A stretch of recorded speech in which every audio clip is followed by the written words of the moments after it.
आज छंद जो है समाप्त कर देंगे हम लोग।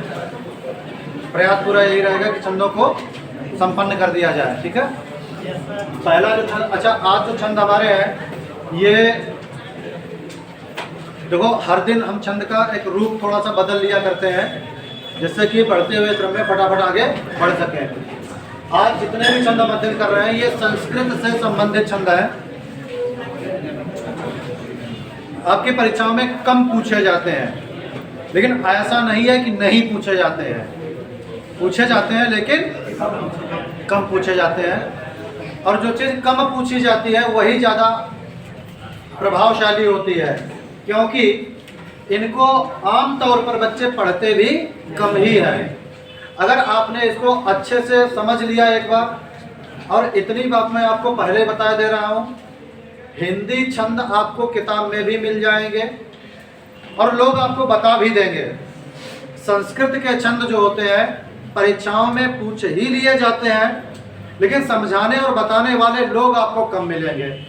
ठीक है, तो संयोग से हम आपको ये बता रहे हैं, तो इत्मीनान से इनको समझिएगा। जहाँ पर नहीं समझ में आता है वहाँ पर हमसे पूछिएगा। होता यह है कि संस्कृत के जो छंद होते हैं ये संस्कृत भाषा में ही लिखे गए हैं।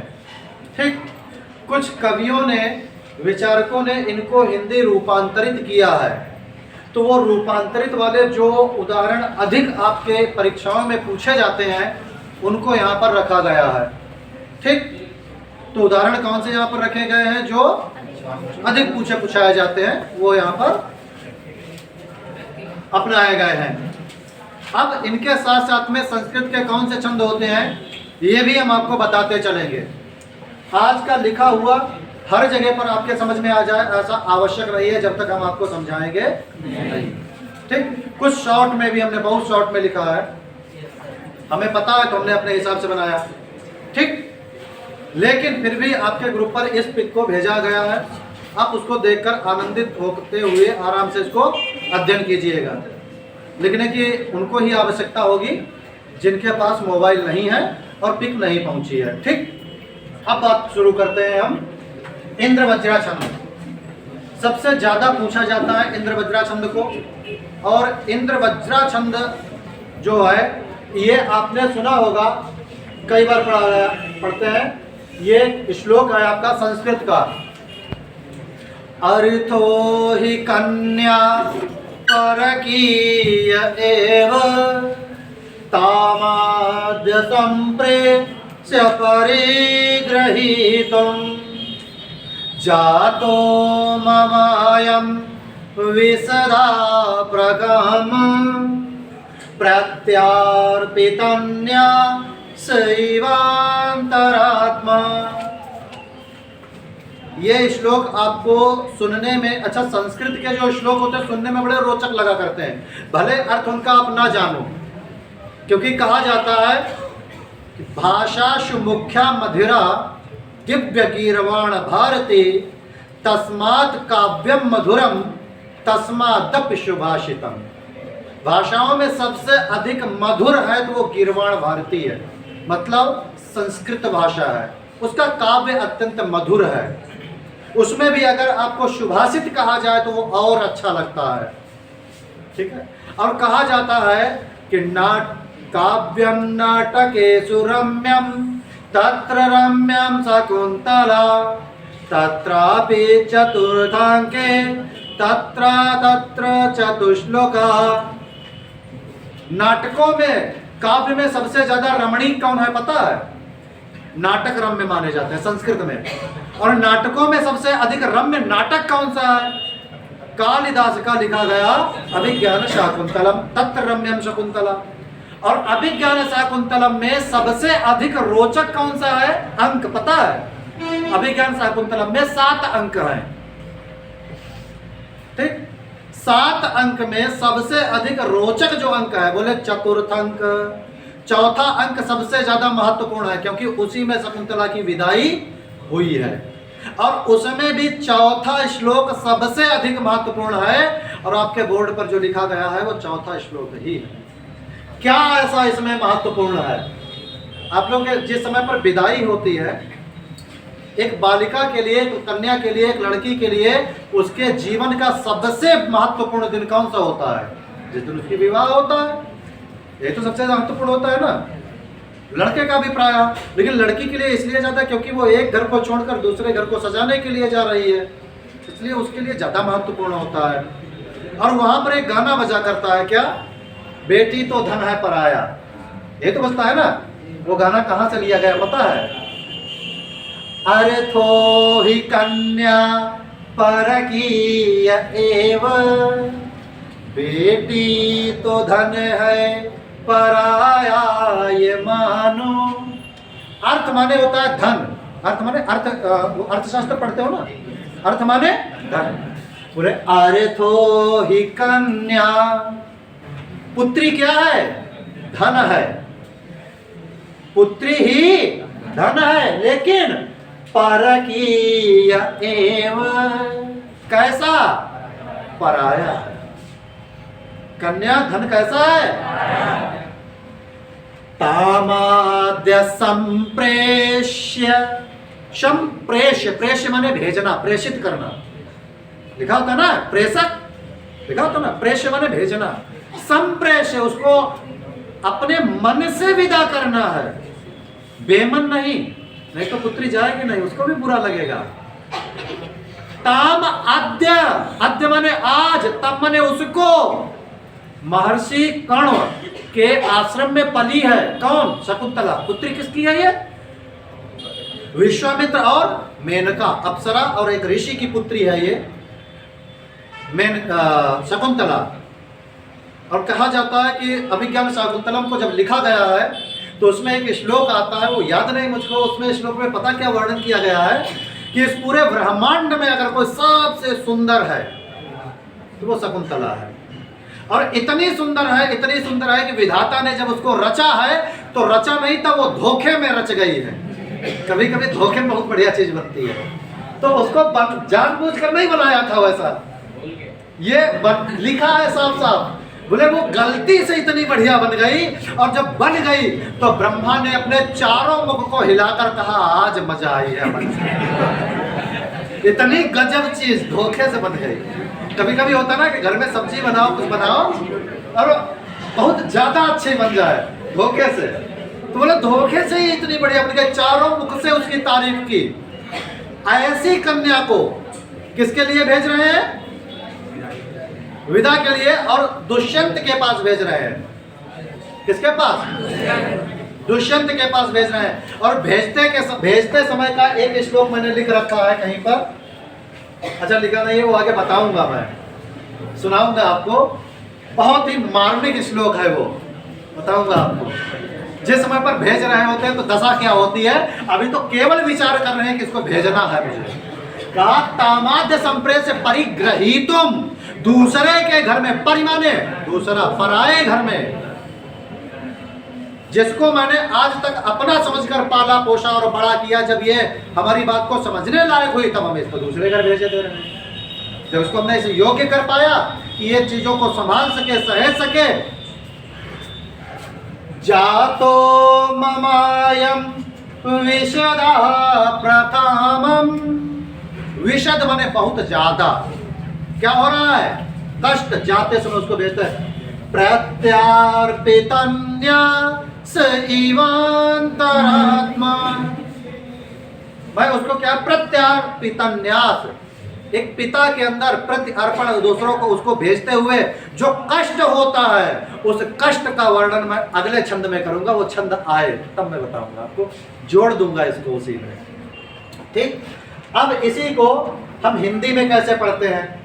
ठीक, ये संस्कृत का है। इसी को तुम्हें हमेशा रहता बुलाता, प्रिय नहीं मैं सुसुकून पाता, आओ हमारे उर में समाओ, हे प्राण कांता मत दूर जाओ, मेरे हृदय में रहा करो, हमसे दूर मत जाओ। तो ये कौन सा छंद है? इंद्रवज्रा। इंद्रवज्रा में 11, प्रत्येक चरण में 11 वर्ण और क्रमशः तगड़ तगड़ जगड़ गुरु गुरु का विधान होगा। आओ देख लेते हैं जरा इसको। तगड़ तगड़ गुरु जगड़ और गुरु गुरु। अब पहले हम देखते हैं कि तगड़ क्या है। तगड़ का मतलब होता है ताराज, यही तो होता है तगड़, ताराज। फिर तगड़ है मतलब ताराज, फिर जगड़ बोले जभान। जैसे मैं बोल रहा हूं ऐसे बोलकर लगाया करो, फटाक से लग जाएगा। सूत्र लिखने की आवश्यकता नहीं होगी अगर आपने इसको इस तरह से समझा है तो क्या कहोगे? जभान। और अंत में गुरु है ना, वो तो तुमको पता ही है गुरु होगा। अब इस लक्षण पर होगा वर्ण कितने? 11। 1 2 3 4 5 6 7 8 9 10 11 वर्ण हो जाएंगे और लक्षण ये होना चाहिए। एक में हम अध्ययन करके देख लेते हैं क्या सही है।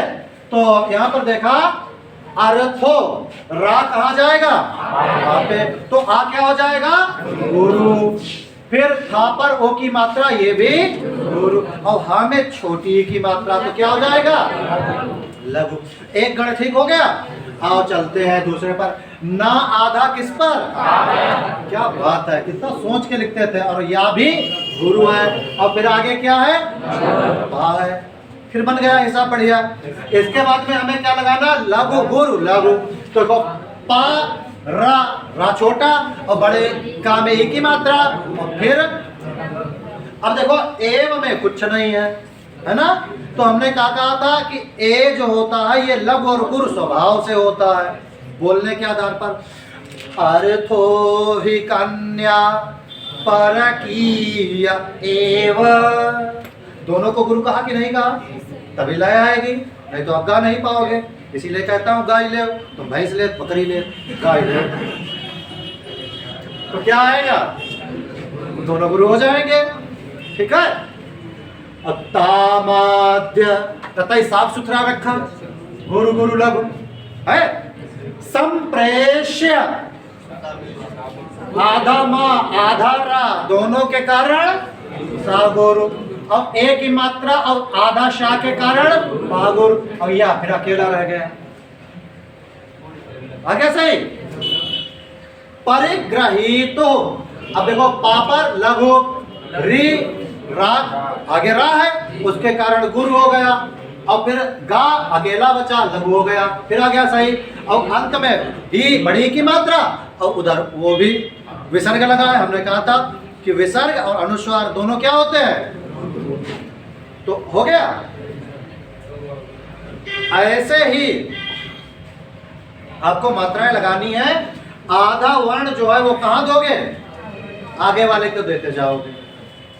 समझ में तो नहीं आ रहा? पक्की बात? टेढ़े मेढ़े रहा कसम।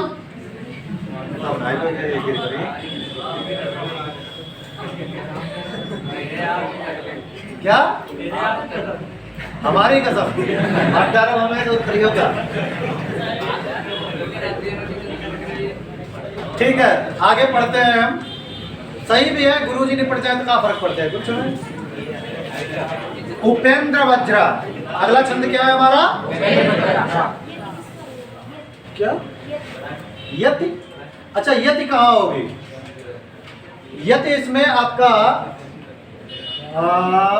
तुम्हें हमेशा 5 और 6 पर यति रहेगी। 5 6 पर कैसे? देख लो। तुम्हें हमेशा रहता बुलाता, प्रिय नहीं मैं सुसुकून पाता। आओ हमारे पुर में समाओ, हे प्राण कांता मत दूर जाओ। अरे तो ही कन्या परकीय एव, तामाद्य संप्रेष्य ग्रहीतुम। अरे भाई, ये आपका ठहराव कहाँ रहेगा? 5 और 6 पर ठहराव। आइए, इंद्र वज्रा के बाद में उपेंद्र वज्रा की ओर चल रहे हैं। आज ऐसा संस्कृत में बड़ा शांत होकर सुन रहे हो, लग रहा है कि आज हाँ कोई बैठा ही नहीं है।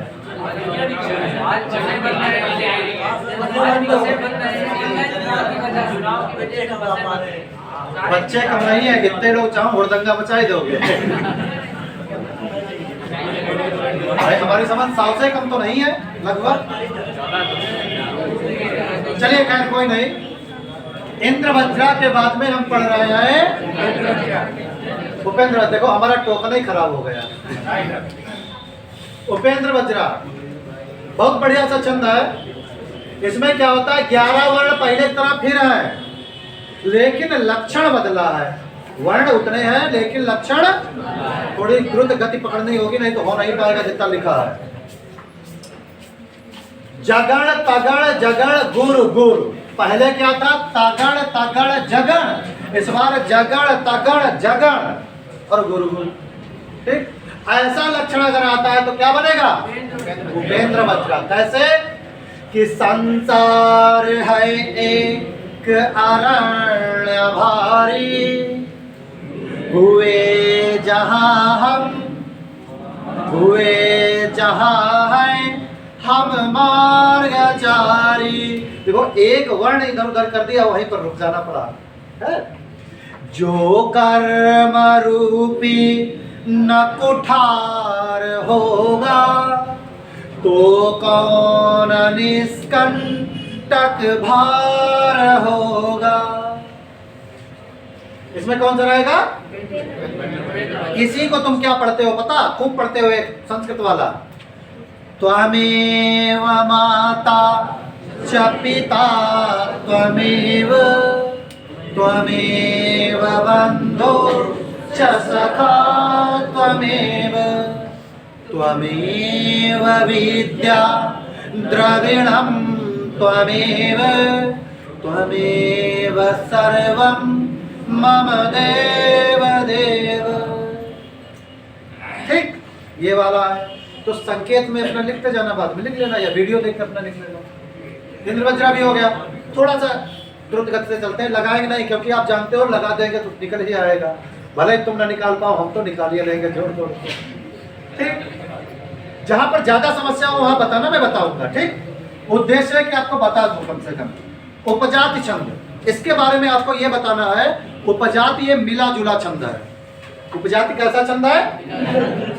इंद्र में, इसमें इंद्र वज्रा और उपेंद्र वज्रा के लक्षणों को मिला लिया जाता है। दोनों के लक्षण जब हम मिला लेते हैं तो कौन सा छंद बनता है? उपजाति। एक बार बोल दो यार, कौन सा बनता है? उपजाति का मतलब उपज जाति। तो किससे उपज जाति? पहले जो तो बताया उनसे उपज जाति। चाहे अब चल लक्षण के आधार पर होता क्या है देखिएगा। 4 चरण है, 4 चरण। तो तगड़ तगड़ जगड़ गुर गुर होना चाहिए। तो हो सकता है तगड़ तगड़ ये हो गया, फिर उसके बाद में एक भी पंक्ति में अगर बदल दिया तो छंद क्या बन जाएगा? ये बात आप समझ पाए हो कि नहीं? अभी ये बताओ। नहीं ना, कुछ लोग नहीं समझे हैं। यहां पर उपेंद्र वज्रा है, इंद्र वज्रा है। आप देख रहे हो कि ये आपके चरण चारों 11-11 वर्ण के ही हैं।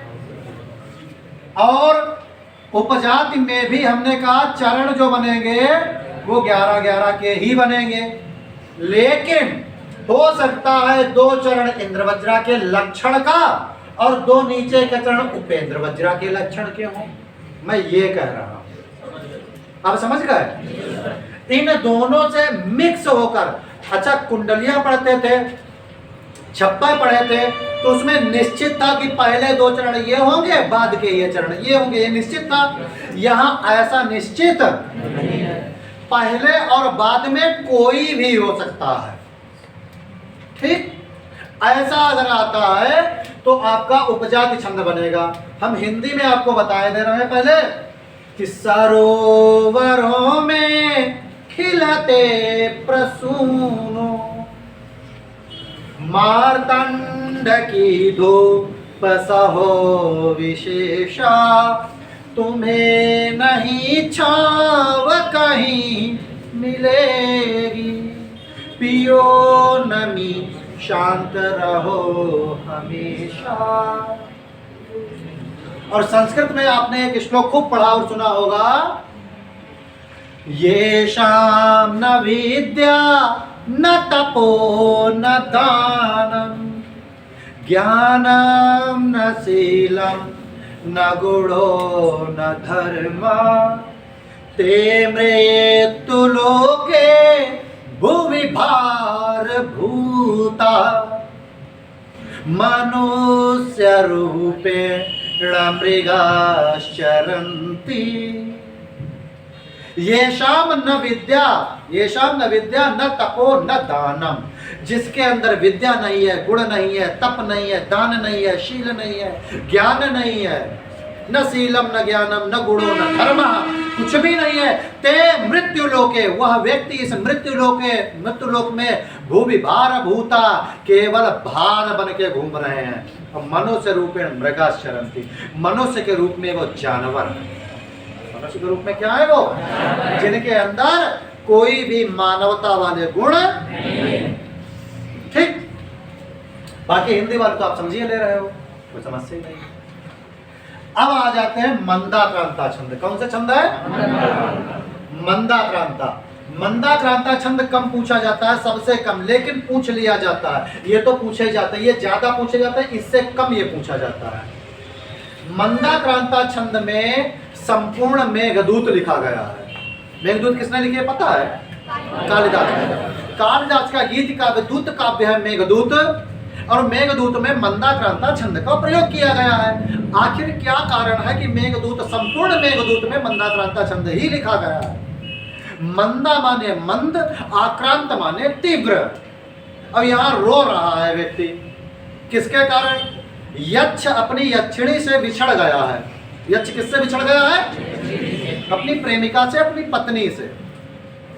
और बिछड़ कर वो कहाँ गया है? रामगिरी पर्वत, चित्रकूट पर, वो पर्वत पर उसको श्राप मिला है, पर्वत पर तुम रहोगे जाके। ठीक, तो जिस समय पर वो पर्वत पर रहने गया है, तो वहां पर अपनी पत्नी के वियोग में वो दुखी है।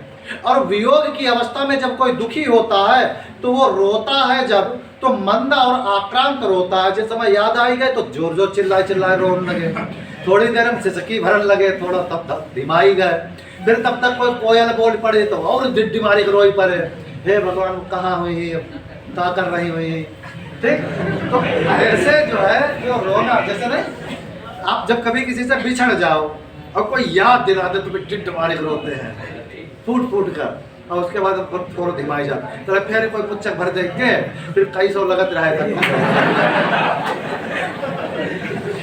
तो और ज्यादा फिर कष्ट उत्पन्न होता है ना। तो व्यक्ति दुख में कैसा रोता है?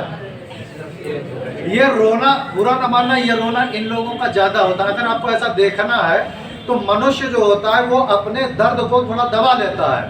अब इनका हाल क्या होता है मैंने देखा है वो बता रहा हूँ। इनका हाल क्या होता है, जैसे कोई घर में कोई डेथ हो गई है, कोई, मैं केवल वर्णन कर रहा हूँ, उस हिसाब से समझिएगा, मेरा कोई बाकी उद्देश्य नहीं है कहने का। जैसे लेकिन मैंने देखा है, जैसे घर के बाहर रखा है शव और मालूम हुआ नातेदार बुआ आई रही, तो जब बुआ का आओ देखो तो चिल्लाए रोने लगे, और उसके बाद बुआ जब आई गए 10-5 मिनट हो गया तो अपने बतलाने लगे, और तब तक मालूम वो जीजा आई रहे हैं, आओ जोर तीव्र उत्तर जोर रोने लगे, फिर धीरे धीरे वो चुप हो जाए। तो ये रोना क्या कहलाता है? अब सब ऐसा होता है कि नहीं होता है? ऐसा ही होता है भाई। एक व्यक्ति उतना ही तीव्र आवाज में हर समय कैसे रोएगा? नहीं रो सकता, प्राण निकल चाहिए तो आराम रोने को क्या कहते हैं? प्रेम की अवस्था वही होती है, व्यक्ति आराम आराम रोता है जिंदगी भर। तो वो रो रहा है, वो रोने की स्थिति क्या है? मंदाक्रांता। इस छंद को ही लिखा गया है रोने की आवाज में, लगेगा कि हाँ वाकई में कोई रो रहा है। ठीक, कैसे? इसका छंद का लक्षण होता है मंदाक्रांता अम्बुधि रस न गए, मोह भनौ तो गयुग्मम्। देख दो प्रयोग है। तो इसे क्या कहते हैं? मंदाक्रांता है ये। वैराग्य उत्पन्न हो जाता है, चीजें फेंकने लगते हैं लोग। तो अच्छा, ये पता है घटना क्या हुई थी यक्ष की? फूल वाली, हाँ बताया था एक बार मैंने। अच्छा, और इसका नाम क्या है पता है? यक्ष का नाम है हेममाली और उसकी पत्नी का नाम विशालाक्षी। बड़ी बड़ी आंखों वाली, बड़ी बड़ी आंखों वाली लड़कियां अच्छी मानी जाती हैं, सुंदर। आओ देखते हैं। अच्छा, लक्षण क्या है? मंदाक्रांता अम्बुधि रस न गए, मोह भनौ तो गयुग्मम्। ये लक्षण है। और उदाहरण क्या है? प्राण प्यारे सारसपुर में बसे।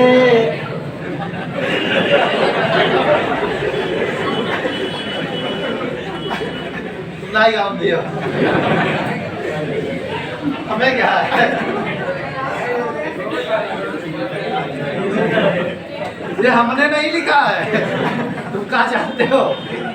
सरस शब्द का प्रयोग स्वाभाविक रूप से हर जगह पर हुआ है। एक हमको कभी कभी वो अच्छा लगा करता है, नाटक है, दंगल पर आता है शाम को लगभग हमारे समय 6:30 बजे। बंदिनी देखा है कभी? उसमें जो वो है क्या नाम, धर्मराज, जब कोई भी अच्छी लगती है तो वो कहता है सरस छे। तो हंसी आती है, तो हमारे घर में सब हंसा करते हैं, सरस है। ठीक, तो ये तुम हंस पड़े वहां पर, हमारा सब, तुम्हें क्या पता, तुम्हारी हंसी में हमारे तो लय जब चली जाती है ना वापस आती नहीं है। जैसे व्यापे सहज कलिया केसरी गंध रेसा। आपको मैं कह दूं, गाने के लिए आप ऐसा गा नहीं पाओगे, और ना ही कोई आपको ऐसे समझा पाएगा कि इसकी धुन ये होती है। निकालना बहुत कठिन होता है। तू है आभा आमिया वर्षा शीतली मंद चंदा, कैसे बोलूं हृदय वर्णा प्रीत ऐसी विशेषा। कश्चिद कांता विरह गुरुणा। ये जो छंद है कश्चिद कांता विरह गुरुणा, यही छंद सबसे पहला है। पहला सबसे जो श्लोक लिखा गया है मेघदूत में, सबसे पहला छंद यही है कि कश्चिद कांता विरह गुरुणा स्वाधिकार प्रमत्ता सापेन त्वं गमित महिमा वर्ष भोगे न भर्तु यक्षश्चक्रे जनक तनया। तो ये सब याद दिलाता है कि कश्चिद कांता विरह गुरुणा, कोई अपनी कांता मतलब प्रेयसी के गुरु विरह में दुखी व्यक्ति बैठा है। कहाँ? रामगिरी पर्वतेषु, रामगिरी पर्वत पर बैठा। और वही रामगिरी पर्वत चित्रकूट, वही चित्रकूट उसी पंचवटी में बैठा है जहां पर भगवान श्री राम किसी समय पर अपनी पत्नी सीता के वियोग में दुखी है। वही जगह सीता का नाम आया ना, वही जगह है। मतलब आज फिर इतिहास दोहराया गया है कि वहां पर भी सीता से दुखी राम बैठे थे और आज यक्षिणी से दुखी यक्ष बैठा है। और तब राम ने पूछा था, हे खदमृग हे मधुकर सैनी, और ये कहता है धूम्र ज्योति सलिल मारुता सन्निपाता क्वा मेघः। धूम्र, ज्योति, सलिल, मरुत, 4 चीजों का सन्निपात किया। और किस चीज को बनाया? बोले मेघ। अरे मेघ, उन्होंने पेड़ पौधों से पूछा था और ये कह रहा है मेघ जाओ और मेरी पत्नी के पास जाकर उससे हाल चाल ले आओ और बता दो कि मैं भी तुम्हारे लिए बहुत दुखी हूं। और मेघ जिस समय पर भेजता, मेघ को जिस समय भेजता है ये, तो कहता क्या है? आज मैं आपको एक बात बता दूं, कालिदास की जितनी भी रचनाएं सब पढ़ने वाली हैं, लेकिन मेघदूत जीवन में अगर तुम जीना चाहते हो अच्छा और जीवन का सार जानना चाहते हो तो मेघदूत एक बार जरूर पढ़ना। पता है क्यों? क्योंकि एक ही बात को उसने जो कहा है जीवन से जोड़कर कहा है। उसने कहा है कि अगर अपने मित्र को तुम घर भेजो तो कैसे भेजो और किस एहतियात और किस शर्त के साथ भेजो। आज मेघ, मेघ क्या है? पुल्लिंग है और भेज किसके पास रहा है? अपनी पत्नी के पास। तो पुरुष को स्वभाव से पुरुष से भय होता है और पत्नी अगर घर पे अकेली है। बात समझने का प्रयास करना कि भेजा कैसे है। कालिदास ने उनकी बुद्धिमत्ता देखो और यहाँ पर भेज रहा है तो वो देखो, वो कहता है यहाँ पर श्लोक से। श्लोक अगर मैं पूरा कहकर बताऊंगा तो कभी नहीं हो पाएगा, सीधे सीधे बात मैं बता दे रहा हूं। वो कहता है मेघ जब तुम जाना तो कैसे जाना? रास्ते में खूब आनंद लेते हुए जाना। उसको बताता है कि ऐसी ऐसी नदियां पड़ेंगी, 7 नदियों का वर्णन करता है और कहता है वहां पर जो ललनाएं हैं, जो स्त्रियां हैं वो खेल रही होंगी, कलरव कर रही होंगी, तुम पूरा आनंद लेते जाना। काहे? हो सका तुम्हें वहां किसी से प्रेम हो जाए तो हमारी पत्नी की तरफ तुम देखोगे तक नहीं। पहली बात समझदारी देखो इसकी। फिर कहा कि मेघ जब जाना तो वहां पर ऐसे ही अंदर मत घुस पड़ना जाके। बोले कैसे जाना? बोले सबसे पहले तो शीतल हवा चलाना। क्यों? हमारी विरह में तप रही है तो दुखी होगी, शीतल हवा चला देना। फिर धीरे से हवा चलाओगे तो खिड़की खुल जाएगी, ठीक? और जब खिड़की खुल जाए तो उनसे ये देखना कि वो सो रही है या जग रही है। अगर सो रही है तो थोड़ी देर और चलना और बूंदे बरसाना, ठंडी हवा हो जाएगी। बूंदे बरसाओगे, ठंडी हवा हो जाएगी। और फिर उसके बाद में बिजली कड़काना। क्या कड़काना? और बिजली स्त्रीलिंग शब्द है या पुल्लिंग? स्त्रीलिंग। और मेघ की पत्नी है बिजली। और जब बिजली कड़कती है तो दरवाजे खुले हैं तो पहले कौन जाएगा? बिजली। पत्नी आगे जाए, पति मजाल का कहूं देख ही ले। समझदारी देखो पहले। बोले पहले आगे किसको जाने देना? बिजली को। और उसके बाद तुम गरजना, ताकि अगर सोई है तो जग जाए, अपने सही संभल जाए। उसके बाद बरसात की बूंदे, मतलब तुम पानी बनकर अंदर इतना बरसना तब अंदर जाए। इतनी महत्वपूर्ण बात कही कि अगर अपने मित्र को तुम घर भेज रहे हो, इतनी समझदारी के साथ भेजना। तो यही एक नहीं, हर एक श्लोक पर जो उन्होंने बातें बताई हैं जीवन से जोड़कर। क्या है? चलो आगे पढ़ते हैं हम लोग। मंदाक्रांता छंद हो गया। मंदाक्रांता के बाद में मालिनी छंद की ओर हम चलते हैं। कहाँ चलते हैं? मालिनी छंद की ओर। और मालिनी छंद में क्या होता है? ये लक्षण अच्छा, मंदाक्रांत में 17 वर्ण है। मगण, भगण, नगण, तगण, तगण, गुरु, गुरु का विधान रहेगा। किसमें? मंदाक्रांता में। मालिनी छंद में 15-15 वर्णों का विधान है। प्रत्येक में नगण, नगण, मगण, यगण, यगण। इसका लक्षण क्या रहेगा? नाना माया या, नाना माया युतेयम मालिनी भोगी लोकै। यही लक्षण है, यही धुन है इसकी। नाना माया युतेयम मालिनी भोगी लोकै। प्रिय पति वह मेरा, प्राण प्यारा कहाँ है। दुख जाला देने माना का सहारा कहाँ है।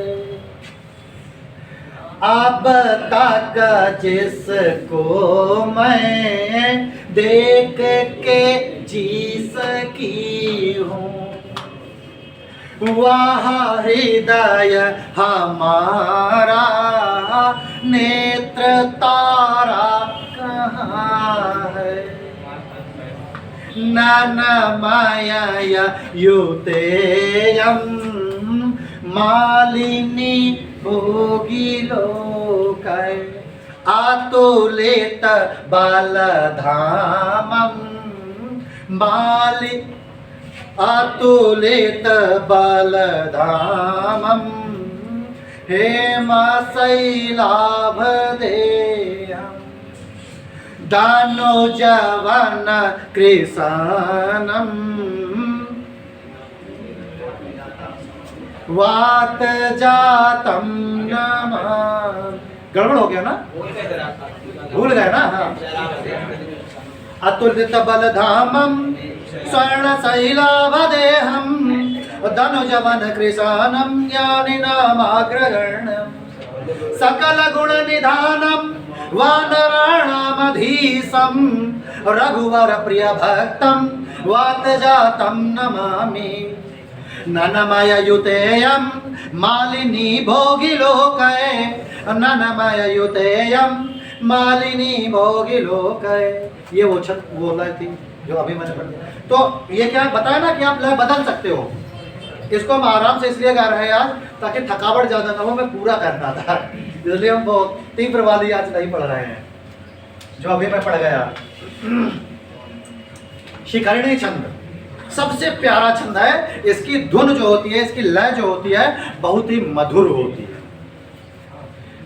आपको मैं अपना हाल बता दूं, CSN कॉलेज में जब मैं पढ़ रहा था, डॉक्टर महेंद्र वर्मा पढ़ाते थे और उत्तर रामचरितम उसमें है हमारा टॉपिक में।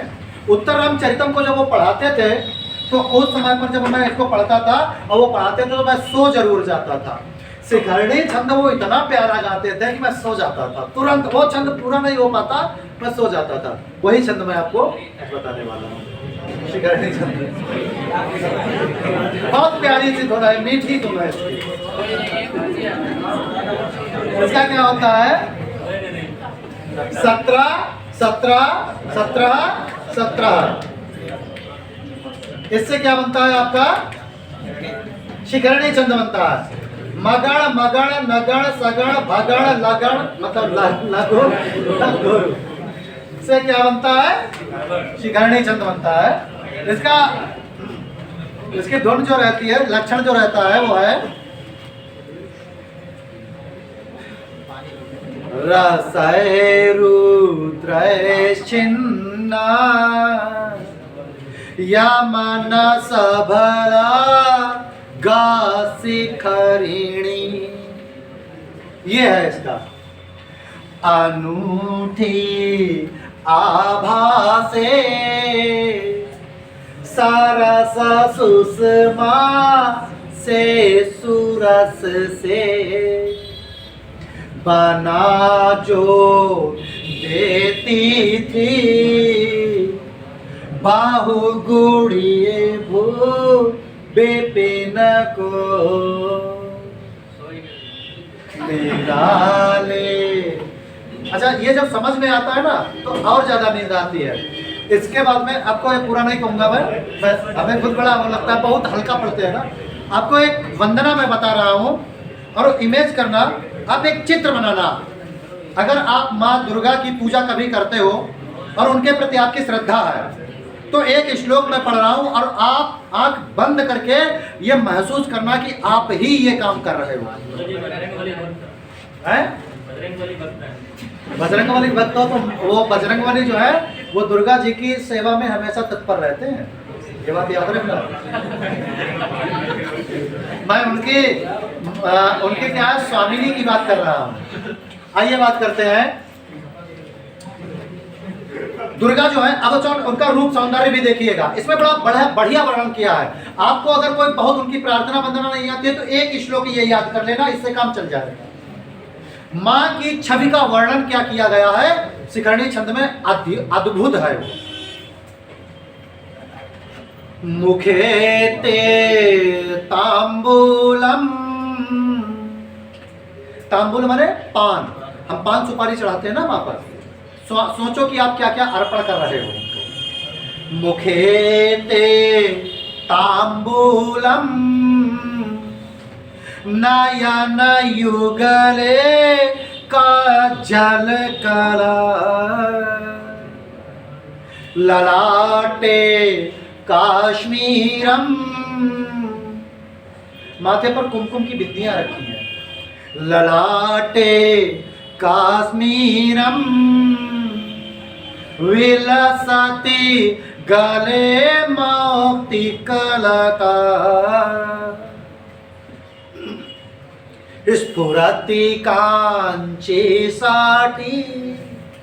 कांची साटी माने रेशमी साड़ी, हवा के कारण वो लहरा रही है। स्फुरति कांची साटी पृथु काटी तटे हाटक मणिम। उनकी दुबली कमर पर, कमर में बेल्ट पड़ी है और उसमें क्या है, मणि लगी हुई है। पृथु काटी तटे हाटक मणिम नमामि त्वां गौरी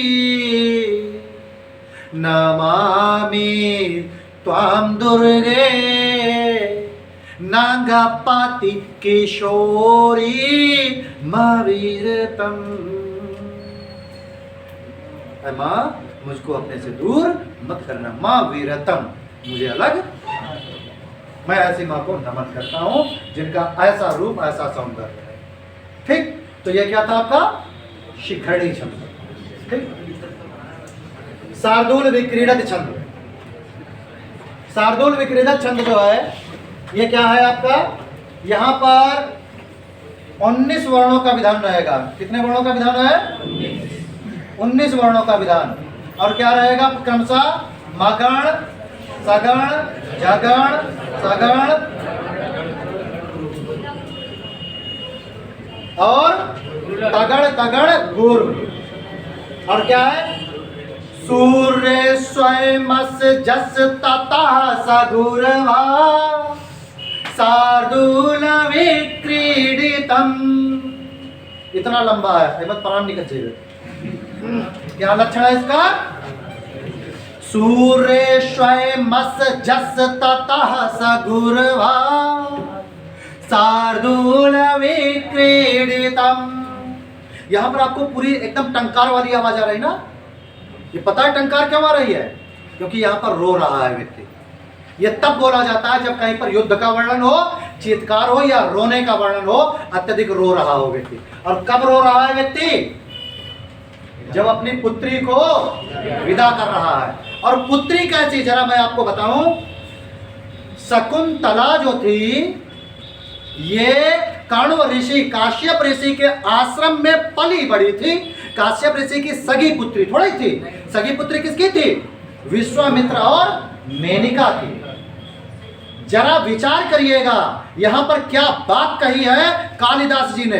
कहा कि जिस समय पर कोई पिता अपनी पुत्री को परग्रह विदा करता है, उस समय पर उसकी चिंताएं कितनी होती होंगी कि आज जा रही है, इसका कैसा व्यवस्थापन होगा, क्या इसके साथ व्यवहार किया जाएगा। ये उसके अंदर जो चिंता होती है, और ये चिंता तो उसको खा जाती है पिता को। अब आज काण्व ऋषि विलाप करने लगे, वहां पर यह दर्शाया गया, पहली बात सगी पुत्री नहीं, पहली बात सगी पुत्री नहीं, केवल पली। दूसरी बात, पाला भी काण्व ऋषि ने नहीं, गौतम ने पाला, गौतमी थी वहां पर, एक तपस्वी थी गौतमी, गौतमी ने पाला। ये केवल देख लेते कि हाँ ठीक बस। तीसरी बात, ऋषि जंगल में रहने वाले, जिसको मोह माया से कोई मतलब नहीं। और ऐसा व्यक्ति जब रो पड़े तो सोचो कि जो अपनी पुत्री को विदा करता है वो कैसा रोता होगा। इस बात का वर्णन किया है, हृदय को छू जाए ये श्लोक, और छू जाएगा आपको। देखिएगा क्या कहा है, बोले यस्यत्यद्य शकुन्तलेति हृदयम् संप्रेष्टमुत्कण्ठया कंठास्तंभितवाष्पभृशकलुषे चिंता जडम दर्शनम। क्लैव्यं ममतावदिद्रशमिदं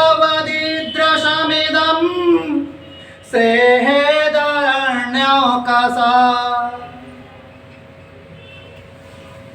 पीड्यन्ते गृहिणीपदं नूतनया विश्लेष दुःखर्णवै।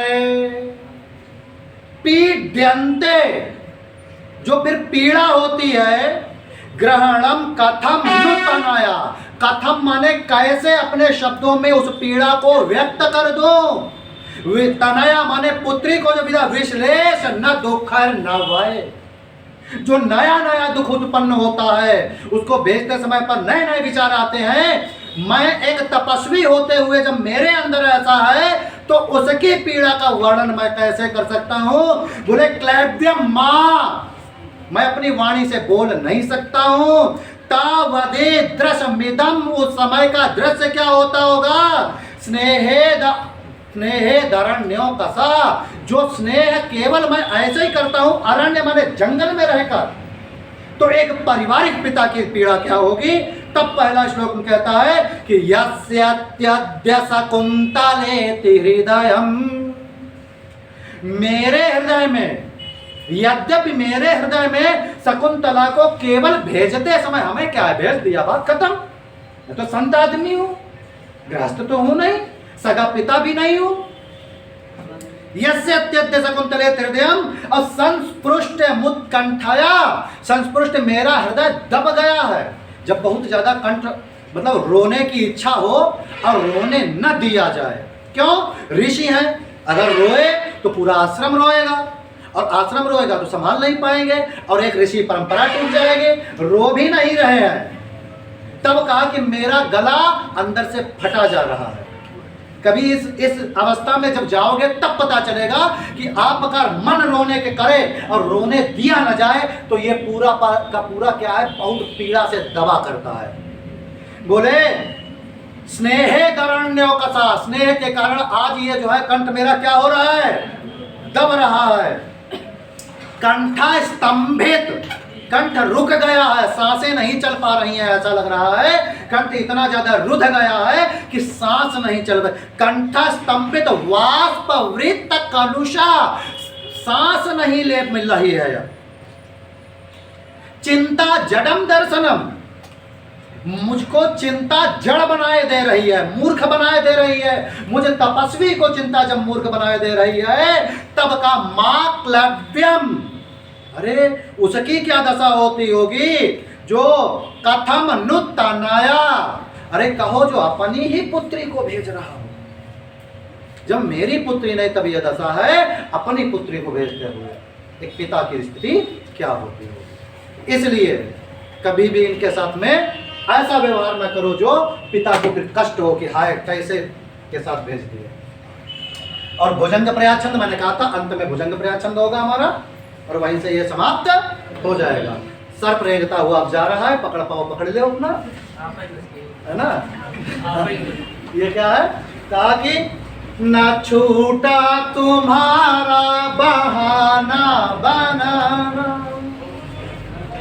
न छूटा हमारा तुम्हें यूं बुलाना, न भूली तुम्हारी निगाहें न आहे, न भूला फसाना न भूला तराना। क्या है, 4 यगण, भुजंग प्रयाछंद है, 16 है उसमें, और क्या है यगण, या माता या माता या माता या। अब अगर आपको कोई भी छंद ऐसा लगता है जो आपको नहीं पढ़ाया है और आपको जानना है तो वो खोज कर लाइएगा। अगले दिन जब भी हमारे आपका आमना सामना होगा हम वो छंद बता देंगे पहले, और आज हमारी ओर से छंद समाप्त है। ठीक है, वीडियो को ज़्यादा से ज़्यादा लाइक करिएगा, शेयर करिएगा, सब्सक्राइब करिएगा, और ढेर सारी शुभकामनाएं। आप अंत तक हमसे जुड़े रहे इसके लिए।